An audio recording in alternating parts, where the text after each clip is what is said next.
kicking off proceedings this morning. Very pleased to introduce the person to my right, Harry, from TradeKart. Good morning, Harry. Good morning. Harry has 13 years of commercial and operational experience, with his most notable story being a little-known company called Deliveroo, helping to grow that business across 3 continents. He entered consulting on various tech startups, such as Omtic, and has continued his love of delivery with a new venture called TradeKart. Harry's going to be explaining for us today what Q-commerce is and how it can help trades and bathroom manufacturers alike. So I'm going to shut up now and hand over to Harry to talk us through Q-commerce. Harry, over to you. Awesome. Good morning. Does mic work? Everyone can hear me? Wonderful. So I'll get the quick, boring introduction out of the way. My name's Harry. Not necessarily your traditional tradesperson. Worked in tech for some time on logistics. As Tom alluded to, with Deliveroo, launched the company in a few places, and now working with various trades businesses. Have my own little venture as well. But yeah, working with lots of tech startups and also with some delivery functions, which we will talk through today.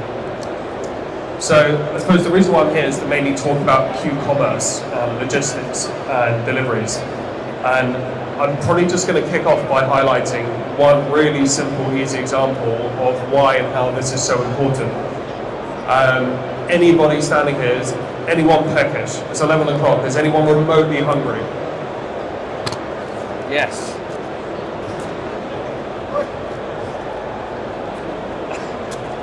Okay, just as an example, that gentleman over there, I've never seen someone smile like that for quite some time.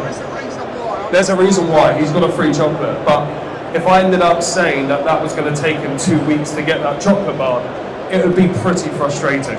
You get the picture. So I'll bring some more context to this. So in terms of actually Q-commerce, what is it? It's referred to as quick commerce. We're all used to e-commerce, where you go on a website, you buy something, you probably get it the next day or in a few days or a couple of weeks later. But essentially, it's a product and a service which us as consumers buy into because we're probably quite lazy, we're tech savvy, and most of all, we're very time poor. The businesses that use Q-commerce are ones that have, I suppose, a necessity and need to get their product to a customer as quickly as possible. And most importantly, why is it there? I think most of all, for all the companies using it, everyone's making a lot of money. I mean, to give you a nice example, on Deliveroo, when I joined Deliveroo, we were doing 1,000 orders a day. By the time I left 3 years later, we were doing 200,000 orders a day. So we went from 1,000 to 200,000 orders in a day within 3 years, and that was across 3 continents and 6 countries, which is pretty astronomical. All of us in this room, we're all getting more demanding, we're all more impatient, we all want everything now, and this is essentially impacting what businesses do and the competition, because people like Amazon are starting to deliver quicker than ever, and if people can't compete with them, they're going to lose out on market share, revenue, new customers, and various commercial opportunities. So it's really forcing all the businesses in the market to essentially take a move. So in terms of what's actually been going on at the moment, the first movers, I'm sure all of you have probably heard of Domino's and Just Eat. If you haven't, please go into Birmingham City Centre. But essentially, these are the first people to start delivering to customers on demand within 30 to 60 minutes. Then there came along the aggregators, so the Deliveroos of this world, Uber Eats, Amazon started doing 4 hours delivery windows later in the day, depending when you place the order. Then the retailers started coming to the market. So as an example here, we can look at Screwfix, obviously relevant for everybody today as well, doing some really amazing things, delivering to the hour. But in terms of what's coming, I think more and more businesses are going to start offering deliveries within an on-demand quick commerce service. So as an example, lots of people have iPhones. Why should everybody wait 2 weeks to get them, arguably the most desired product on the planet? And I think more and more companies will start offering customers to get that for a little bit more of a premium service at a higher cost. So if we all went to go buy the new iPhone and we were told a 2 weeks lead time and Apple said, do you want to get that today for £15? You're probably going to say yes. Obviously there's TradeKart, and then I come on to that, so we've got lots of context to discuss that a little bit further. Okay, in terms of careers and experiences and expectations, I need to strongly highlight here, it's a really hard job. All of us have probably got annoyed and frustrated at a courier before, and it sounds really easy and acceptable to do so, but what I promise you now, what they do is very, very difficult and is very, very stressful. I just had a quick think the other day about how many different challenges go into delivering one item, and I've considered there's probably at least 25 problems that can go wrong on delivering one thing. And it's quite absurd to think about that, but I'm sure a lot of you as general day-to-day consumers won't actually consider all of these items on this list. So I'll give you a really random one which probably isn't considered. When you go and order something on Deliveroo or from any business, if that driver who's accepted the order has a battery pack and that's run out of battery, their phone doesn't charge, they can't deliver you anything. And that driver will be running around the roads, looking for your address, doesn't know where you live, and you can't contact them. It sounds ridiculous, but it's just true. If the driver's got a free drink from a restaurant, so they're probably doing lots of other deliveries on the way to your delivery, and they got a free drink and they need the toilet, they also will take a pit stop. And it's just a really simple day-to-day challenge which all of us will not consider when you expect something to get delivered to you very quickly. So in terms of expectations, personally, I think that around 80% of deliveries generally will go okay. 6 out of 10 for me will be near enough on time. 2 will probably have small problems. This could be just a delay at the merchant or a restaurant, for example.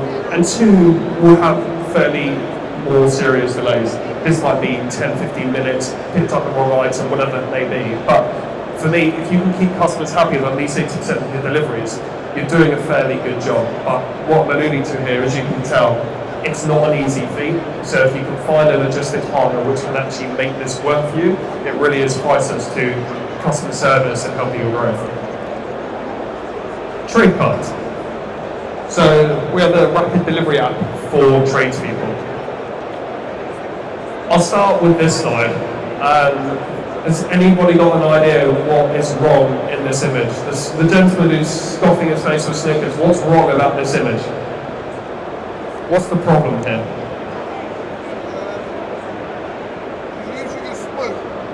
It's using a spoon instead of a straw. Yeah, I'll go with that. Simon, what's the problem?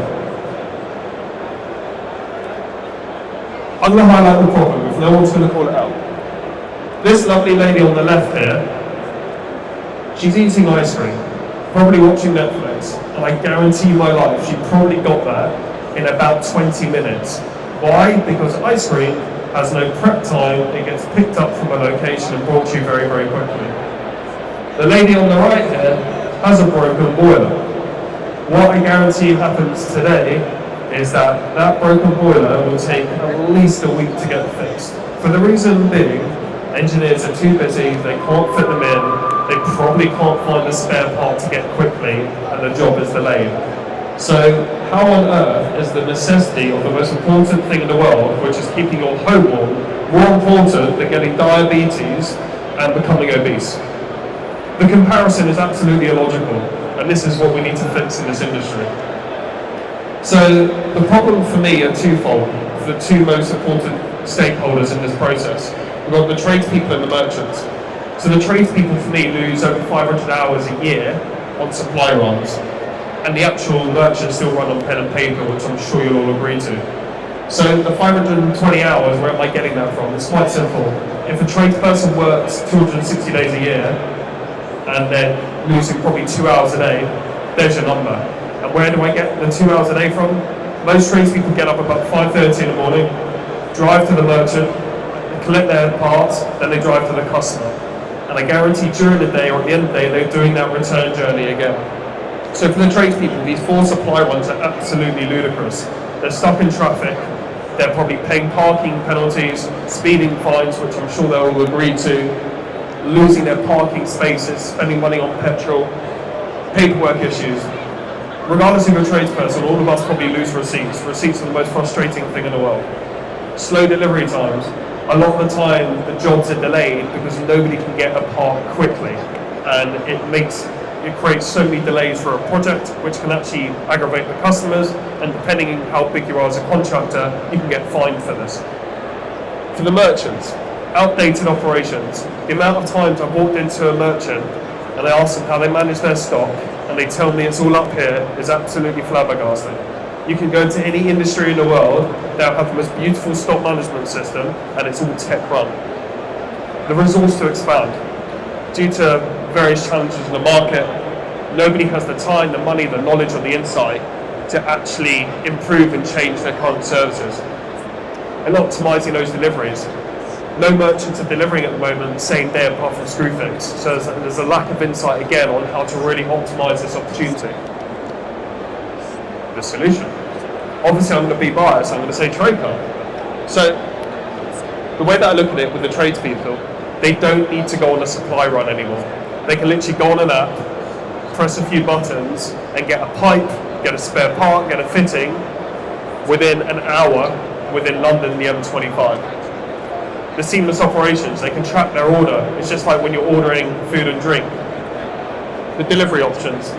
The tradespeople can actually order on demand for right now, or they can also schedule it for a week in advance, and this massively helps with how they prepare and plan for their work coming up. For the merchants, the digital ordering. They get a URL, their own login, all the orders are sent there, it's really simple.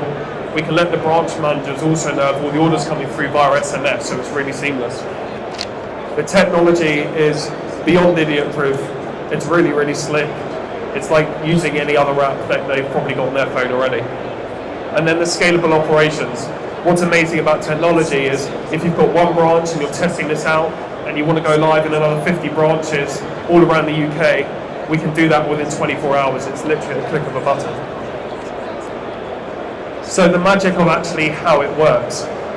Very simply, you download the TradeKart app, you search for a part, it might be pipe, you will be listed and shown various options of merchants where to get that pipe from.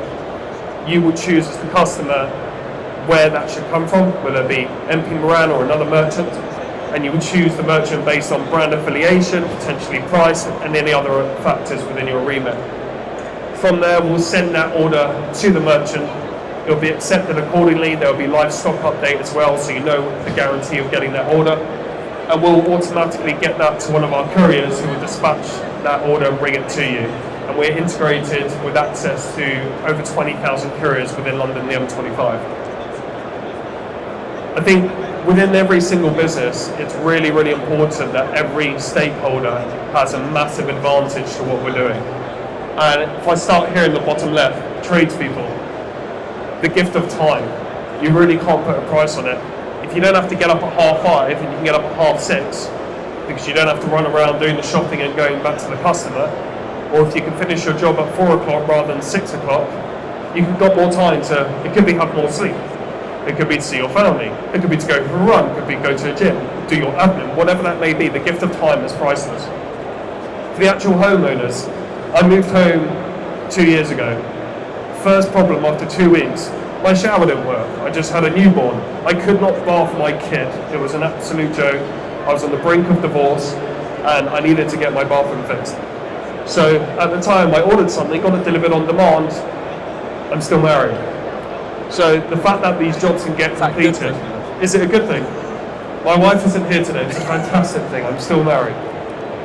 The fact that I got something completed so quickly was amazing. For the actual merchants, they don't need to invest in more people, more departments, or more teams to actually scale quickly and easily to make incremental revenue and actually increase their operational expansion across the country. And then obviously there's the environment, a huge topic at the moment within the industry. Just imagine if we remove all the vans off the road from all the tradespeople and replace them with cyclists, motorbikes or scooters. Whichever vehicle option that is, it's a more eco-friendly option than a van. So we're really doing a great job about removing carbon emissions from our streets. That brings me to a close. I'm sure there might be a couple of questions, but I'll hand back to you. Harry, thanks so much for that presentation. Really interesting stuff. Genuinely revolutionary and a change to our industry. I'm going to kick off with a couple of questions to start with, if that's all right. First of all, let's talk about geography. So, where is TradeKart operating right now, and more to the point, how in the future, as the business scales, will installers be able to find out if TradeKart's operating in their area? Cool. So at the moment, TradeKart's operating everywhere within London and the M25. In terms of the expansion plans, I can't reveal all the gossip today, but we've got a few nationals who are in the process of going live over the next couple of months, which is super exciting. And due to those amazing partnerships, we'll be able to turn on other cities in seconds. But our initial plan is to nail London, get all the London branches live. Once, I suppose, that first stage has been completed, we'll go into all the major cities. But essentially, look at the top 10, 15 biggest cities in the UK, they're next on the agenda. Okay, so big expansion plans on the horizon, and so watch this space. I'm going to push back on a couple of things from the presentation. One of the things that struck me was that 20% that potentially aren't going to have a great experience getting that Q-commerce delivery to site. Obviously, the alternative option is the merchanting option, which going into branch, which clearly is a different experience. You're not ticking off some of those common frustrations, but you know roughly it's going to be 100% experience. How is that balance going to be achieved, where suddenly you're going from 80 to 90 to 95 to 99% satisfaction with the service? Yeah, no, it's a really good question. I think there's definitely an element of educating the market and merchants about how best to manage these orders coming in, because we do appreciate this is new for the merchants. Do mispicks happen? Yeah, of course they do. But a lot of the time, some of the delays could be actually on the delivery front. It could be 15, 20 minutes delayed. So I think the most important thing is, as long as you're communicating to the customer to manage expectations about where the order is, you'll usually be fine. So even when you and I might order food, if it's going to be late, it's a bit annoying, but as long as you know when it's coming, you can appease the customer. And the principle is exactly the same, but with TradeKart, we promise that we'll deliver whatever you want within 2 hours, but our average delivery time is 55 minutes. So we always over-deliver on that promise, because we know we've built that buffer in. But regardless, I think there's an element of education and understanding from the tradespeople, because the more they understand how this business operates, they'll be more accepting to, it didn't come today in 40 minutes, it took 70 minutes the next day, but we still got it in the promised time from TradeKart. And I'm just thinking back to a debate that we had at our conference last year, which was around brochures in the industry. And one of the pushbacks against scrapping brochures and going on to online literature was, well, tradespeople are of a certain demographic and they like paper and they like very traditional in how they browse products and things. That's clearly at odds with the approach that TradeKart are taking. What's your response to the naysayers that may level that critique at you? I'd probably say dinosaurs became extinct, and the fact is, this market, the current customers, they're only getting older, and the new breadth of customers and future tradespeople are growing here today. And if merchants in the industry want to grow with those customers, they have to get digital, or they will not grow. The customers are going to fade out, and this is why so many merchants are looking to TradeKart to support their technology and their innovation, because they know that their customer base, it's hitting a ceiling. And if they really want to secure those customers who are aged between 15 and 25 when they end up going on their own and working for a company, they need to look at tech. Well, for the journalists among us, there's your soundbite. Dinosaurs are extinct. Any questions from the audience?